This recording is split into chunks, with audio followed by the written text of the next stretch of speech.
Display's dead? Cool. So what I want to talk to you guys today about is obviously Bitcoin, blockchain, and our company being in the wallet space, we obviously think a lot about security. And what I'm excited about is how not just how we are now securing Bitcoin in our daily world, in wallets, whether hardware or software, but also how Bitcoin has motivated a new level of security, a new type of security that can fix a lot of our privacy and security issues that we already have today, even outside of the blockchain space. Cool. Just waiting for a slide here. And I'll give a little bit of focus on actually a recent incident. Figure let's take some kind of current events in play. How many people here are aware of the recent CloudFlare or CloudBleed issue that just recently came up? Great, so I'm going to talk about how Bitcoin and blockchain technology can actually help prevent the next type of CloudFlare issue that may come up in the future. So what exactly happened with CloudFlare? So the way people think that they access the internet kind of looks like this. You've got your device, it connects to a server. And maybe there's some encryption. You guys probably see that little green lock in your browser, which means that traffic is encrypted between you, your device, and that end server, whoever you're trying to access. Maybe it's an exchange for Bitcoin. But what actually is the truth with many services? There's actually a central party called CloudFlare in a lot of services, thousands and thousands of websites. And effectively, your traffic is going through them. It's then getting unencrypted, and this is actually the fear. It's getting unencrypted. That service can see all of the traffic, and then gets re-encrypted and sent to the actual service that you are actually trying to talk to. Well, what's the issue with that? Well, what recently happened is an issue, a bug in the software, actually leaked out a small percentage of data from CloudFlare potentially to kind of malintended parties. And that data could be something as sensitive as your actual clear text username, your clear text password, the password in the clear, not even encrypted or hashed, and of course your user data.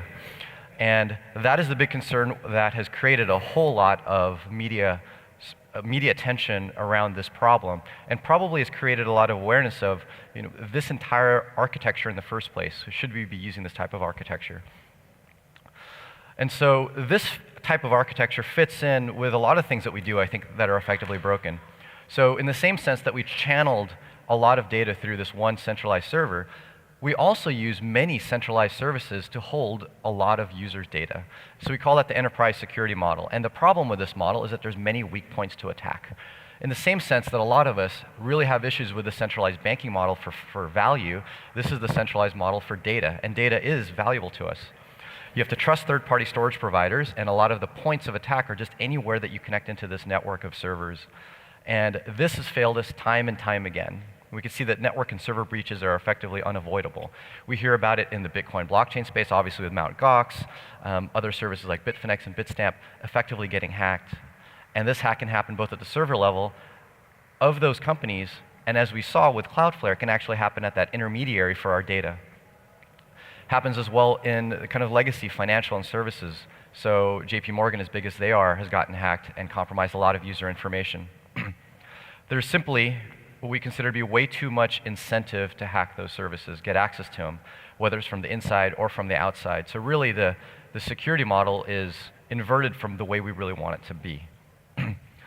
And so a lot of the services that were affected by CloudFlare are listed here, and this isn't even a complete list. This is just probably some of the most common Bitcoin-based services affected by the CloudFlare bug, but there's thousands of websites.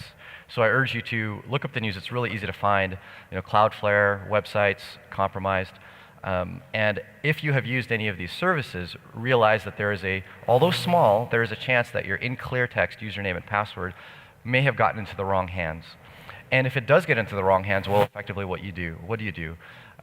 First step, definitely change it. Simple as that. And it's a pain. Passwords are such a disaster in our kind of general world, and us having to have, really it's not that the password is the problem, it's that we have to have so many of them, and that we have to make them strong and different. So this doesn't help the issue. So if you do use any of these services, generally speaking, just go ahead and change your password, change it completely, don't make it similar. Because if one of these services are compromised and an attacker gets your password, they can use it on another service that wasn't compromised. So keep that into mind. So what we think is kind of the general answer to this inherent problem of trusting centralized services. General answer is to make sure you don't need to trust them, reduce your trust in them, and secure your data yourself. The same way that we fundamentally believe that we should own our own money, whether it be gold or Bitcoin, we should own our own data. Right? Secure it yourself where other people don't effectively have access to it. And this creates a really beautiful, elegant, kind of motivational system, because what it does is it actually not only makes it harder to hack the system, but it also makes it such that the reward from an attacking attempt goes significantly down.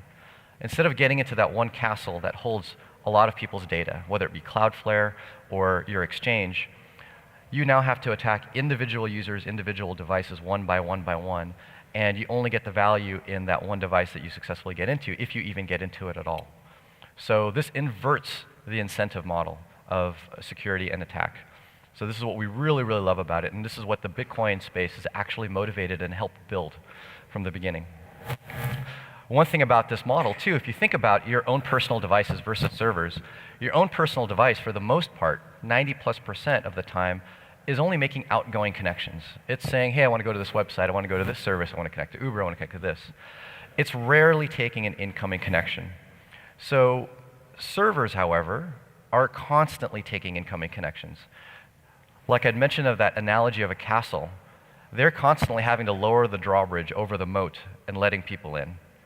But when you lower that drawbridge, you let hopefully the right people in, but you're trying to keep the wrong people out, which is really, really hard. By keeping your data on your device and not having to lower the drawbridge because you're only making outgoing connections, you're able to significantly increase the level of security for that data. As well, and this is probably one of the most important things, is the human element. As we actually start to put our data into a lot of large central services, those services need to hire more and more people to manage more and more data, which brings in more data, which hires more people. And now we have to trust people, which are some of the weakest links. There was a recent kind of mass hacking attack on a lot of executives and high-level people in the Bitcoin space. I'm not sure who had heard about this, of over, I think, 20 or 30 people. I think a handful of the people that have been on stage over the past few days were actually targeted by this. And the attack was actually very simple. The attack was call a cell phone company, say that you are one of these high-level executives, and say that you lost your phone, and please transfer my number to this new SIM card. Now they got access to a person's phone number, can receive their SMSs, and can reset various accounts. And I heard this title a lot coming from a lot of people in the space that want to say that your phone is insecure and don't put any Bitcoin on it. And people were hacked in this way, got access to exchange accounts, and wiped out their Bitcoin. But realize that the phone wasn't the attack vector. It wasn't that your phone was insecure, it's that your telco company was insecure. That centralized service was the point of attack. And it was people, it was the human element that was actually the point of attack. It wasn't the actual digital cryptography on a device that was compromised. So the human element really becomes a huge issue. And I have some disagreement with some people that come on stage and say how to enable security for the masses. Even John McAfee, I have significant disagreements with. He had been warning people about mobile device security and claimed that this was an issue of mobile device security. It wasn't. It was an issue of people at a telco company. Right? That's what was hacked. Your phone wasn't. So what has kind of Bitcoin done? What has Bitcoin and the blockchain done to help improve this? Well, for the first time ever, we now can take a string of characters that's about this big on your screen, and we can make that money. It now is money. That's huge. We've never had that before. When we had data that was that long on your screen, or even this large on your screen, it was just data, meaning that if I lost it, well, or if it was stolen, someone else had it and I had it. But for the first time, if someone takes it, suddenly I don't have the value. It's completely pointless to me. And trusting third parties with that little string of data became effectively a showstopper. Like it's just simply not an option long term. While a lot of people use it, and most Bitcoin is unfortunately held in central services like Coinbase. I fundamentally think that either Bitcoin will succeed in a way that we control our own money, or it will simply fail and it's a failed experiment. So this creation of digital money has motivated us to use a completely new security paradigm, because once again, the centralized trust model doesn't work. These keys are effectively what authenticate to our data, and that's the thing that we need to secure using this new model. So this is what the space has built. Our company builds a Bitcoin wallet, and there's many others out there. But what we're excited about is that these wallets have effectively built this new model of edge security, securing data at the edges. whether it be us or hardware wallets like KeepKey and Trezor, or very kind of standalone wallets like Bread Wallet and Mycelium. All of them are helping to achieve edge security for these private keys of Bitcoin. And even outside of the Bitcoin wallet space, there have been many tools available to us for our own privacy and security that have barely been used. How many people here have ever touched any of the tools shown on this screen? How many of those people touched it for the sake of digital currency? A good handful. And that's what I'd noticed. I'd heard about these tools well before I'd heard about Bitcoin, but almost anyone I would talk to would have never used them or had heard of them. With the advent of Bitcoin, suddenly, oh my gosh, encryption becomes important. Backup, synchronization of data becomes important if you have encrypted data. So this is what makes me really excited, is that now these tools are being adopted by people, and we're willing to go through the effort of using them because cryptocurrency has become so valuable for us.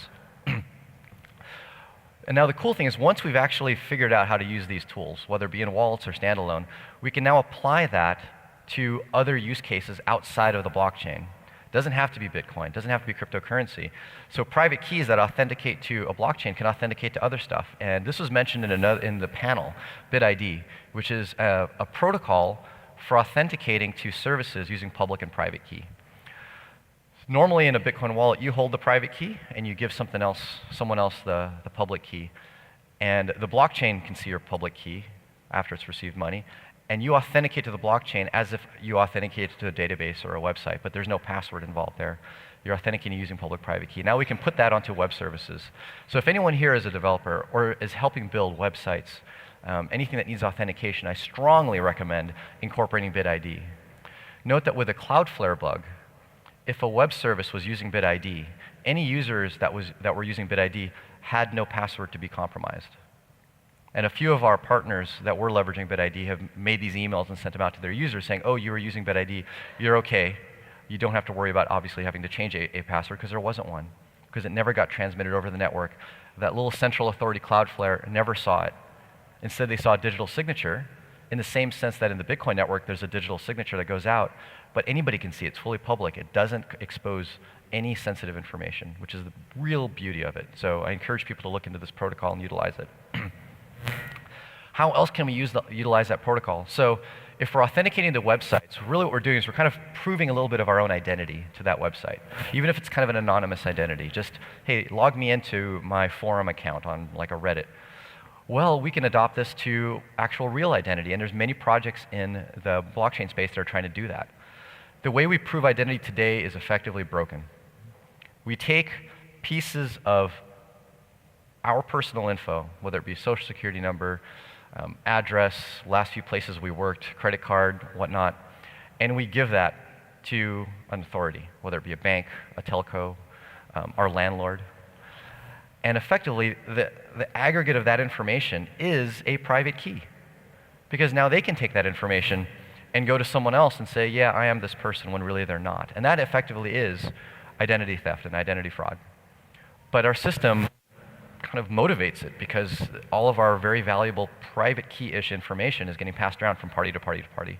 So what we can do with public-private key authentication is say that we can associate a real-world identity with a public key, and then prove that we own that identity by doing a digital signature, much like we do a digital signature to prove that we own some Bitcoin. And there's a few projects in the space that are trying to incorporate this, but it requires some level of adoption. What I'm hoping is to be able to connect with some people that may have some kind of smaller organizations, smaller governments, independent organizations that need some level of an identity that can use this kind of a system to create as a test bed that hopefully will get adopted into larger scale deployments.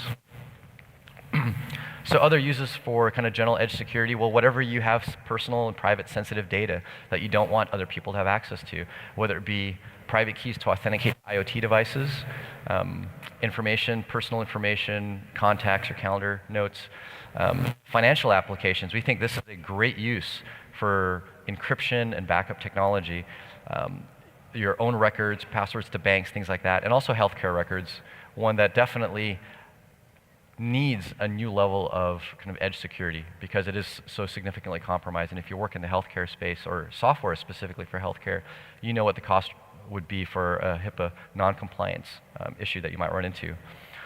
With respect to IoT, I'm pretty excited about this. How many people, by some chance, are working in the IoT space? Not too many here. One, okay. One of the recent attacks on many services, including I think Twitter, Google, maybe Facebook, was an attack actually on thousands of IoT devices. I think there were cameras. And those cameras were programmed to then send a tremendous amount of traffic to those large services, specifically, once again, Google, Twitter, and whatnot. It took them down for about half of a day. And the issue being that the authentication system at these IoT devices was basically kind of username, password based, and in the firmware was a hard-coded password from the factory that just wasn't changed. Implementing public-private key authentication into these IoT devices would have eliminated that. As well, could eliminate central services from attacking your IoT device. I have, just because I wanted to play with it, a Nest thermostat. I don't know, does anyone have some of these kind of smart thermostats or devices? They are in many ways terrible for privacy and terrible for security, but I wanted to play around with it. So I'm glad not many people raised their hand. But we can fix the model using edge security by transferring data to these devices or retrieving data from these devices end-to-end encrypted, where there isn't a central server that controls them. Because right now there is. So that's another space that can be really, really kind of transformed using this model. So what have we effectively done at airBitz, since a lot of people have us as a wallet, and I'm talking more about general security? Well, we've built a platform that enables a lot of the little nuggets of security for Bitcoin wallets, as well as any blockchain applications, as well as pretty much any app that needs to secure data.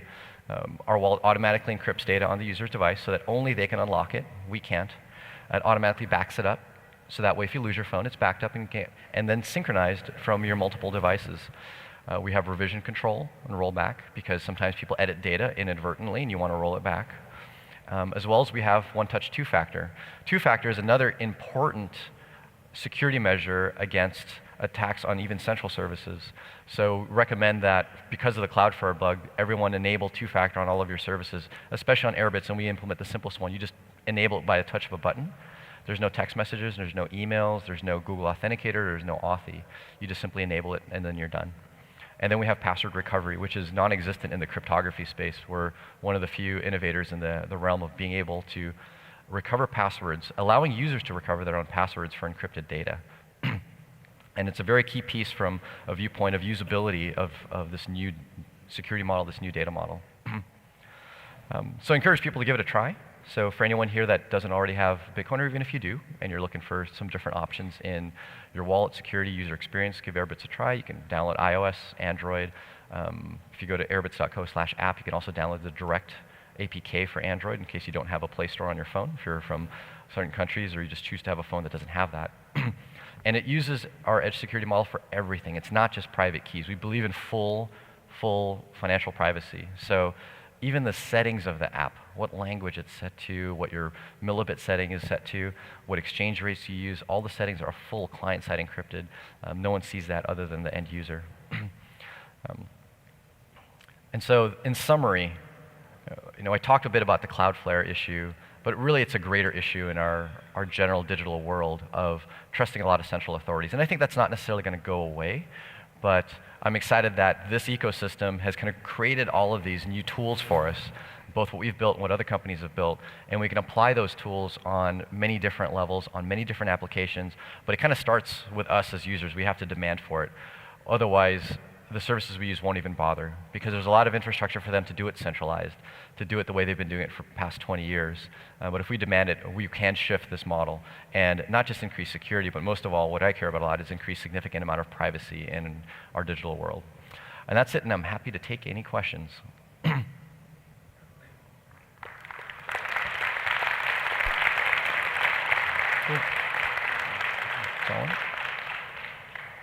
Very good. So you open some Q&A? Sure. Happy to open up for some Q&A. I'm not sure what Here's what we're going to do. We're going to have an idea. We're going to try an innovation. Some people have said, gee, I had my hand up and I didn't get called on. What we would like to do, if you have a question, please stand over here. We're going to form a line and we'll pass the microphone back to people as you stand here. Then we'll do it. That'll help save us from running around. It'll help to also make sure that more people get addressed if they have a question. So if you have a question, please just come over here by the line. And I think we have a gentleman, and I'm ready to go now with a question, correct? You still using Glidera for people to get their Bitcoins?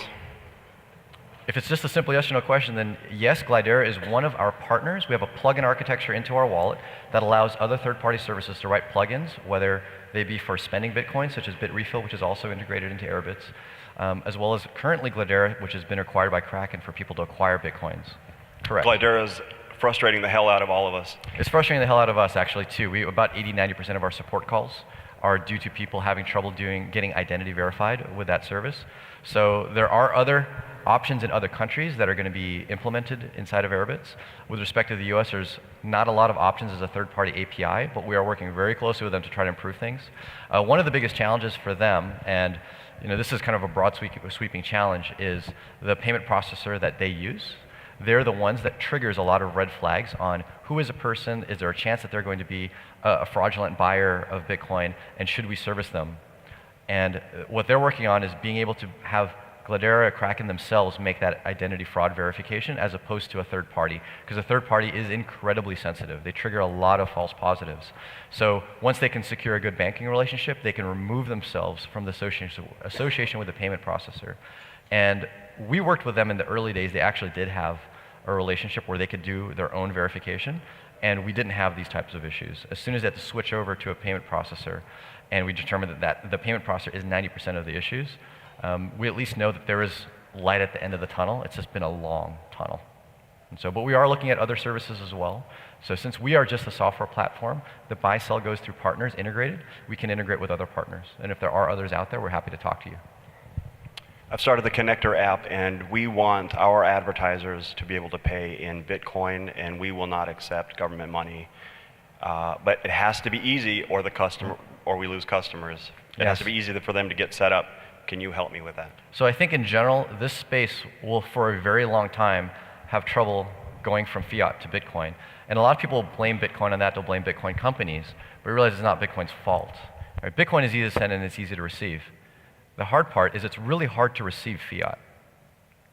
Think about that. It's really hard to receive fiat because you don't actually know that you've received it. When do you really definitively know that you've received fiat? Maybe in a cash transaction you do, but do you even know that? More cash transactions between Bitcoin and more cash transactions with Bitcoin involved have been fraudulent on the fiat side, fake bills. But the Bitcoin transaction almost always is good. So if you don't know if you're receiving fiat, do you really want to give someone your Bitcoin? That's the inherent problem why people give Bitcoin a bad name, that it's really hard to use. No, it's not. It's really hard to use fiat. So it's a challenge. We're working on improving it, but it could take a while. Hi, thanks. It's more of a plug than a question. I just wanted to mention that we have hardware wallets for sale, Ledger, in the back at the store for $40. They're being sold by Juan S. Galt, and they come with a security guide ebook on how to secure your cryptographic stuff and your passwords on your computers and such. Thank you. Hi, my name is Marco. Hi. One question. Do you receive attacks on the airBitz? Because I heard that KeepKey, the owners, were their information was compromised, and they reached thousands of emails of the customers in January. What happens if the attacker gets the account of GitHub and changes the software, and then just a naive customer update it? That's a breach. There is no such, sorry, is this still on? Yeah, so there's no such thing as a 100% zero trust mechanism unless you want to build your own software, build your own CPU from scratch, and hope that, definitely not have to hope that nothing changes. Now, the good thing about having services put source code, especially publicly visible on services like GitHub, is if a change goes in, the company sees it. Like, we'll see every single change that goes into the GitHub repository, and we can evaluate whether or not that's a change that we want. So I don't know whether or not any bad changes, I don't think any bad changes necessarily happened because emails were compromised by the founders of KeepKey, because they do see and get notified on any changes that happen on their GitHub repo. So I'm not as concerned about that, right? It's not perfect, Okay. But at the same time, it's so much better than just saying, okay, I'm just going to trust Of course. this Bitcoin Of bank course. with all of my money, where you don't see what happens in there. Yeah. And you don't even know whether or not that money's there because it could be fractionally reserved. And I fundamentally believe that if Bitcoin gets adopted via central exchange-like wallets, we will be fractionally reserving Bitcoin, guaranteed. And which is the simpler paper wallet that is the most secure? So simple and secure, this is a whole other talk. How much time do I have here? This is about an 3 entirely minutes for debatable that, to talk. I mean, there's a great blog article that my co-founder wrote. I urge people to look at it. It's on airbitz.co/go about what defines security. Because really you have to define security first. Know what your attack vectors are. Like what are you concerned about before you say, is this secure or is it not secure? So what are we as a company concerned about? We look at what are the biggest reasons people lose Bitcoin? Biggest reasons. And then what are the reasons that people aren't really losing Bitcoin? So the biggest reason by far is centralized exchange hacks. People put their money in a centralized service. That service, once again, becomes that huge honey pot, big trove. It gets attacked, whether internal, external, and then Bitcoin's gone. Second to that, big number 2, is people just screw it up themselves. By far, like it's a close number 2. They don't write down the 24 words that they're supposed to, or they write it down, they lose it. I've done exactly that. I've written it down and then lost it. Printed the piece of paper, don't know where you put it.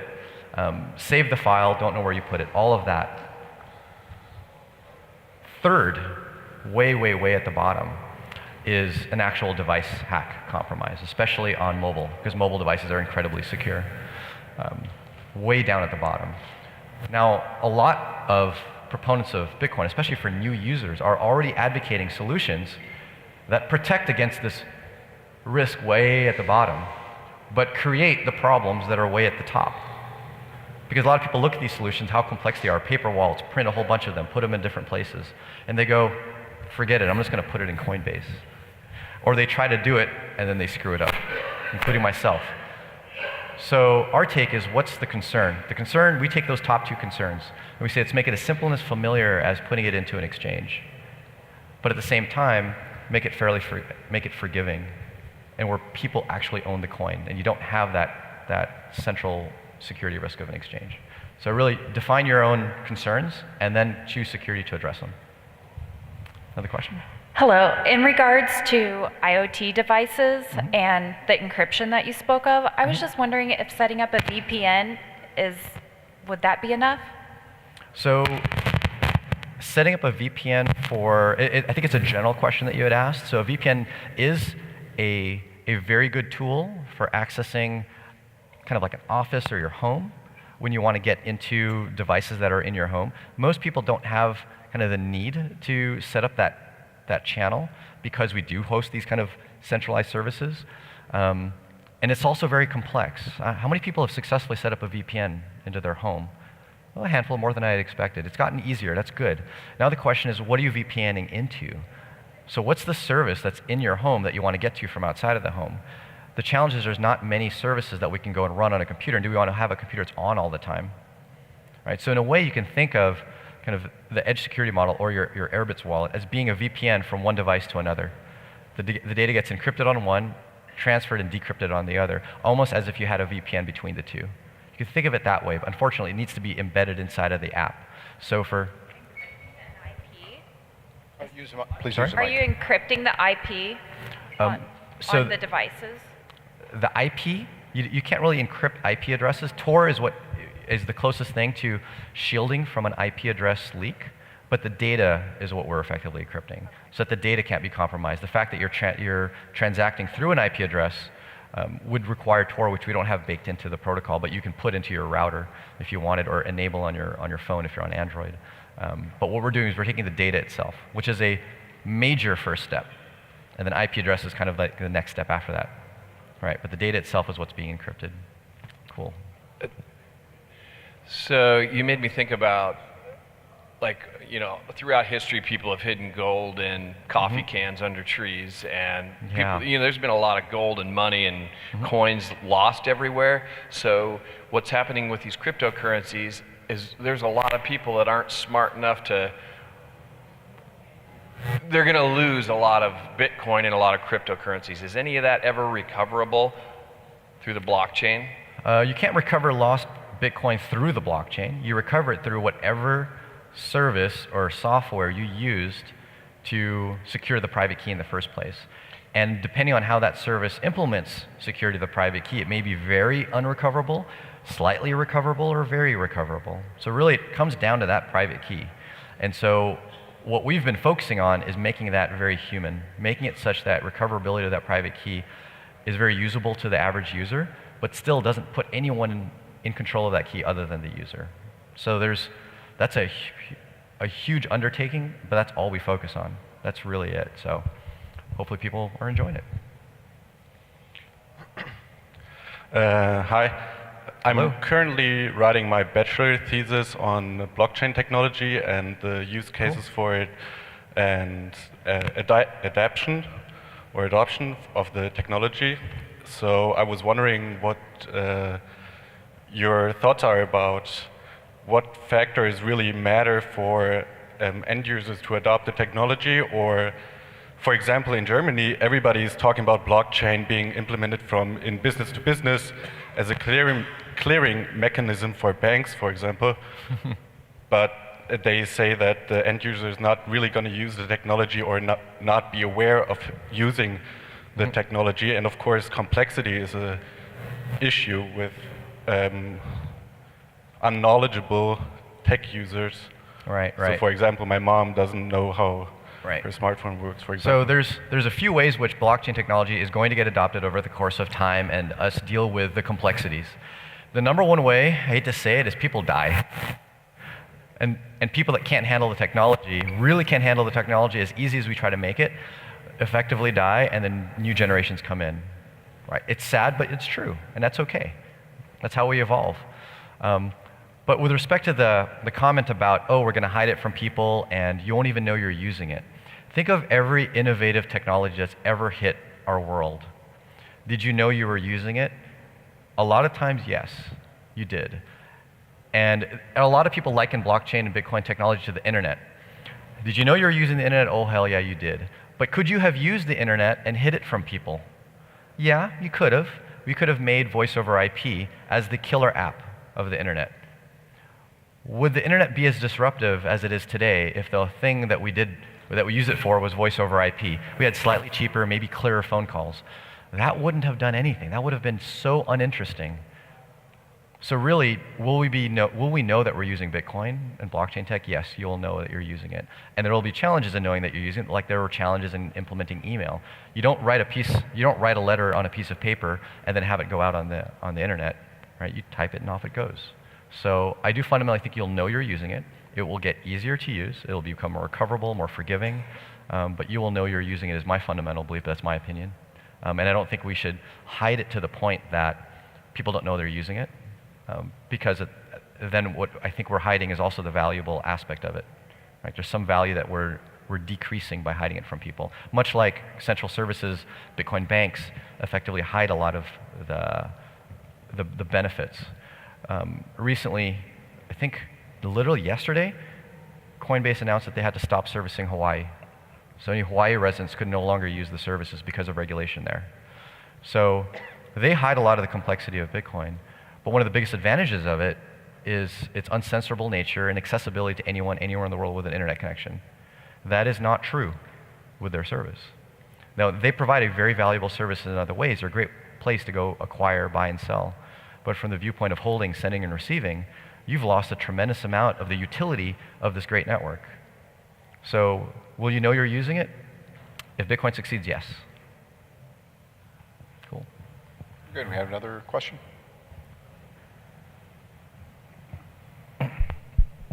Do you think the ICO market is a new way of adoption for the cryptocurrency stuff? Because I can see ICO market like the future of founding new ideas or new projects. Do you think it will lead to adoption, the ICO market? Well, it depends how you define adoption. It already has. It's already happened.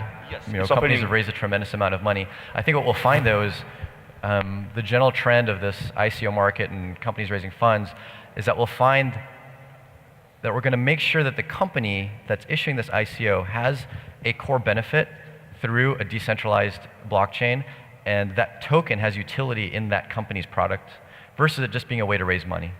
If it's just a way to raise money and there's no utility of that token in the product, in their blockchain app, then those tokens in and of themselves won't have an interesting value for people to purchase. It might today because people that have not had access in investing now suddenly have the ability to invest. Because there's a lot of pent-up energy of people wanting to invest small amounts in effectively startups, but they couldn't because they've been restricted due to regulation. Like you couldn't invest in Twitter or Facebook and whatnot in early days, but you can invest in the early days of these blockchain apps. But in the end, it's not ownership. You don't own the company. Right? If that company went public, you're not going to get a piece of that. So that token has to have some utility in the app where as the app is used, you need that token. Right? And so that I think is going to filter out a lot of projects where that token really wasn't needed. And we'll come to a point where there is a good definition of an ICO that's necessary versus people should just sell shares.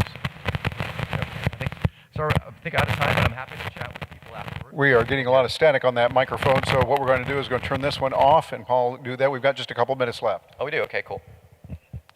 So I think you had a corollary to your question.